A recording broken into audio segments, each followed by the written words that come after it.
Vice, alam naman sa akin niya ipasa. Mas dapat niyang ipasa sa'yo to dahil wala akong alam dito. O sige, ano yun? Paano ano? Ano talaga yung problema mo? Your gender? Naguguluhan ka? Oo, Ganon? tsaka bakit parang ang gulo? Parang, hello, parang... So, hindi mo talaga alam kung ang gusto mo ay babae o lalaki. Okay. Malalaman mo yan. Total na-experience mo pareho, no? Kanino ko ba mas masaya? Dun sa lalaki o dun sa babae? Kanino ka mas nag-enjoy? Tama. Sa lalaki.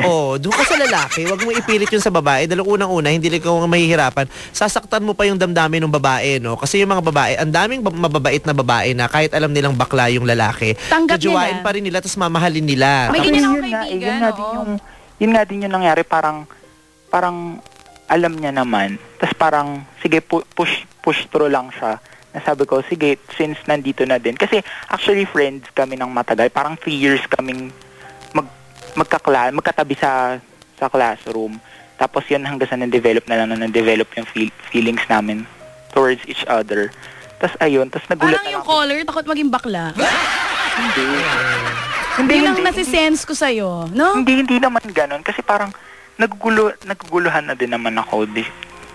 Alam ba ng parents mo yung pinagdadaanan mo? Niloloko-loko ka ba nila? Kasi alam ko bata pa lang mahahalata mo na talaga kung actually, ang isang tao. Parang okay lang kasi achiever din naman ako. Parang sige, so alam push nila lang. Na Oo, sabi ka. push lang, go lang ng ano. Kung saan mo gusto, kung saan ka masaya. Oy naman pala eh. Ano pa problema? Hindi kasi parang oo nga, nandun na tayo, pero syempre 'di ba? Hindi naman yung acceptance lang nila yung kailangan ko. Kumbaga parang kailangan ko din yung parang sa ibang tao kung ano yung iisipin nila, kung ano yung ma-advise nila sa akin. Kasi nakakausap ko din yung ibang friends ko, oo, 'di ba? Nakakausap ko din naman sila and okay lang din naman sa kanila, pero syempre 'di ba? Actually hindi naman pwedeng sa mga friends mo lang yun eh. Sooner or later, 'di ba? Parang bigla-bigla na lang lalabas yung mga ganong bagay, tapos 'di ba? Parang ito rin. Okay, ganito, nagigets na kita. Baka ka lang eh. Wait lang. Si Vice, parang gagawa na ng bahay. Hindi mo wala mo kung ano nang gagawin. Parang gusto ko mag-Candy Crush dito. Eto na, baby boy. Merong final word si Vice sa'yo tungkol dyan sa problema mo. Kasi gets na namin, problema niya talaga yung gender niya. Confused siya, te. Hindi niya alam kung tatanggapin niya ba na magiging bakla siya o gagawin niya rin yung ginawa mo po, ang lalabanan niya yung pagiging bektas. O kung anong gagawin niya dun sa babae na na-inlove sa kanya. Oo. Diba? At hindi rin siya sure kung in love siya dun sa babae. Alam mo, tinanong na kita kanina kung sino mas gusto mo, kung yung lalaki o babae. Pinili mo na yung lalaki. Kung pinili mo yung lalaki, doon ka na sa lalaki. Yung pagpili mo pa lang dun sa lalaki, nasaktan mo na yung babae doon. Huwag mo nang pahabain yung sakit na mararamdaman ng babae. Huwag mo nang patagalin, sabihin mo na sa kanya sa lalong madaling panahon kasi hindi maganda yung niloloko mo yung taong nagmamahal sa'yo. Toroy! Ako enough said, wala na ako doon sabihin pa kasi nasabi na ni Vice lahat. Magpakatotoo ka, te, tanggapin mo kung sino ka, doon ka magiging masaya. Pag mahal ka nung tao, pwede mo namang ma-appreciate yung pagmamahal niya, pero hindi mo kinakailangang ibalik. Kasi pag pinilit mo yung sarili mong ibalik, hindi mo naman ibabalik kasi nga bakla ka, masasaktan mo lang na masasaktan yung babae. Diba? Pero meron ba talagang... Hindi ka matatapos kaya. Anong oras kaya? Kasi alas 9. Ano yung pero? Last na pero na yan, ha? Pero kung aalis na talaga si Vice, okay lang. I-push na. Kung aalis na talaga siya. Hindi, pero ano actually, ayoko pang umalis. Ayaw ka lang namin makausap ng matagal.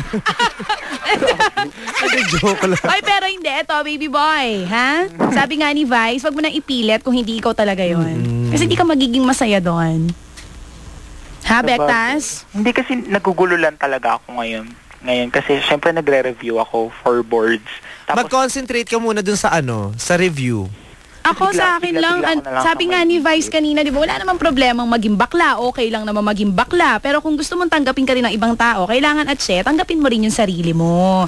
Ganon yun. Kung gusto mo respetuhin ka ng ibang tao, respetuhin mo rin yung sarili mo. Kahit anong gender mo, matatanggap ka naman nila pag mabuti kang tao eh. Diba? Kasi yun nga kasi yung point of view nyo. Pero kasi syempre point of view namin, oo. Kasi diba, masyadong maraming tao na masyadong judgmental sa ibang tao. Bakit mo naman sila iisipin? At saka kaya ka tumawag dito para sa point of view namin.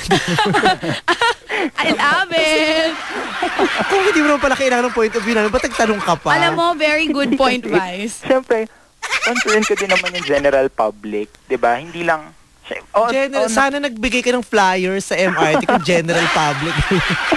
Oy, bakla ka ng taon. Oy, salamat sa pagtawag at ha? Sige po, salamat. Thank you so much. Ano nga ang pangalan niya, Vice? Hindi ko na iniisip. Ano nga ang pangalan? Oy, pero ito. Ay, si Emerson. Erwin. Emerson. Si Erwin. Oy, bago ka tuloy magpaalam, once again, promote your digital album, your concert. Ba't ako mapaalam? Wala namang caller? Gusto mo ba? Hindi nga. Gusto mo ba? Ayoko paano, no? Babagot ako sa bahay na. O, teka lang. Kumuha pa tayo. Gusto mo naman pala. Hello? Hello? Hello? Hi! Sino to? Singing Condi po. May problema ka ba sa buhay? Alam mo, dahil sa huling caller natin, ang dami nagka-problema tuloy na nakikinig. Ano sabi? Visit na visit. Ay, pero ito. Ito nga, may nabasa ako rito. Babalatan ko yun ng nail cutter. Natawa ako. Pero ito, Vi, since sabi mo, naboboard ka sa bahay nyo, ito, kausapin mo tong caller natin. Sige, Ikaw go. nang bahala sa kanya. Habang nakikinig si Budi, si Manolo, si Jason, Hello. at saka si Tep Tep. Hi! O, ate, sino ka nga? Hello? Sino ka nga, te? Singing Condi po. Jing. Si Ginggona, ano? Ging Conde. Hi, Vice! Akala ko Thank you, Vice! Ay, I love Ay, alam you mo too. ba, Vice, may mga tao sa labas hindi makapasok dahil ayun, totoo nga, papunta dito sa tambayan. Itanong mo dun sa guard namin kasi. Totoo nga. Ba't may pagkakautang Kasi alam mo kung bakit? In-announce ko kasi kabi, pasensya ka na. Akala ko po kasi pwede magpatawag ng magpapunta. Ba't hindi Naku, pwedeng pumasok? Eh kasi nandito ka, baka pagpaguluhan ka. Ay, wow. Tapos ka na makalabas. Pero ito kausapin mo, sige, final caller for this hour. Go. Okay, what's your name? Hello po. Singing Condi po. Oh my God, Vice! Oh, ang saya niya. Ganyan-ganyan din siya kanina. Inulit niya yung emosyon niya. Inulit mo rin kasi yung tanong mo. Ging Conde, hi, how are you, Ging Conde? Problema. Gusto ka lang kitang marinig yung boses mo. Oh my God! Ayun. Kung gusto mong marinig ang boses ko, ate, i-download mo yung kanta ko, ha? Yung Karakaraka. Oy, ate, mag-download ng album ni Vice, ha? Uy! Ate! Uy! Oh, pinag-download Andiyan ka lang. pa ba, ate? Ate! Hello! Naku, nawala, Vice. Paano kaya gagawin natin? Ito, final na to. Sige. Hello? Si Sera na wala, drinop mo naman talaga. Ay, hindi ko gawain yan, Vice. Hindi mo pwede yun sa radyo. Pag gusto Bawal tayo. yun, bawal talaga? yun. Oo, bawal yun sa makina namin dito sa tambahan. Hi, sino to? Si Jana po. May ilang taong ka muna, Jana? 13 po. Ako, Vice, ang bata. Oo. Hi, Jana. May problema ka rin? Opo, sa family po. Sige. Bali, ano po. Dali lang po ako. Bali, sandali lang. May problema pa sila sa family. Aayusin niyan muna, tapos babalikan niya tayo. Eto, huli na talaga. Hello? Ay, ikaw pala ang dinidap. Ay, in fairness kay Chacha, hindi nga siya nagdadrop ng caller. Oh, Siya hindi diba? nagdadrop. Sabi ko sa'yo, hello. Parang mas masakit yun. Hello?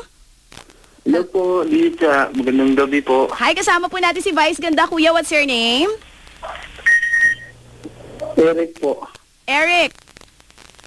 Kuya Eric, naririnig mo ba kami? Opo, opo, Lisa. Narinig ko po kayo. Oo, may kasama tayong mag-a-advise ngayon. Sige, kausapin mo na siya. Bala na kayong dalawa, ha? Opo. Sige po. Eric.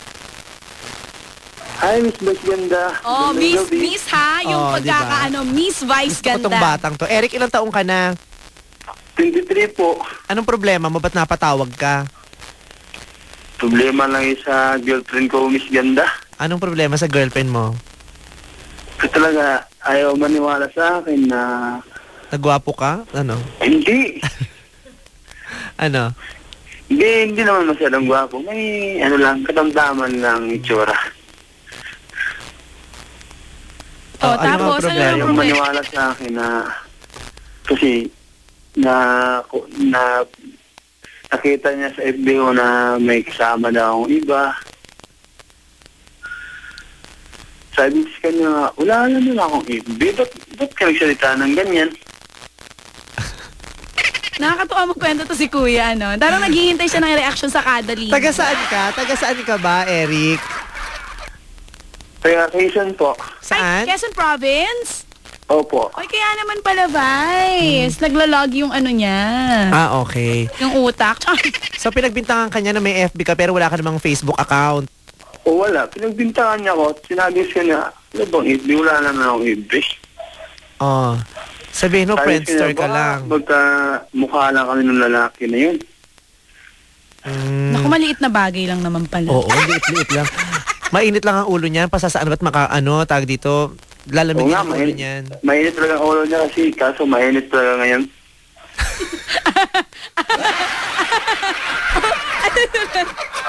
Nakakaloka to si Kuya. Kuya! Hindi, hayaan mong lumamig. Huwag ka mag-alala. Alam mo, pag wala kang ginagawang masama, i-push mo lang sa kanya, ipaglaban mo yan na talagang wala kang ginagawang masama, ha? Opo. May gusto ka ba sabihin kay Vice bago siya flumay? Miss Vice ganda. Oh. Ano bang sikreto niyo? Ba't ang ganda niya sa showtime? Ay! Diyos ko naman! Diyos ko naman! Talaga, oh. Ang ganda ko sa showtime. So, ang pangit ko sa GGB. Ba't di mo sinabi yung GGB? Talaga. Bakit maganda ako? Lalo na yung palabas niya, ano yung tawag no? Yung... Ano po yun? Ano? Yung palabas niya, parang... Little Champ? Wala ako sa Little Champ, ha? Ano?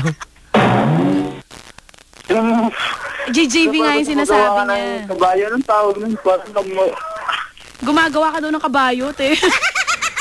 Hindi ako gumagawa ng kabayo. Nananalamin lang ako noon nung nakita mo ako. Ano yung sinasabing gumagawa akong kabayo?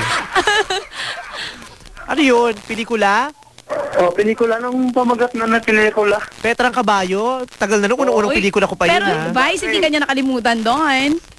Lalo ko nang gumaganda ng Miss Bish Ganda. Ikaw naman maliit na bagay, di mo palampas.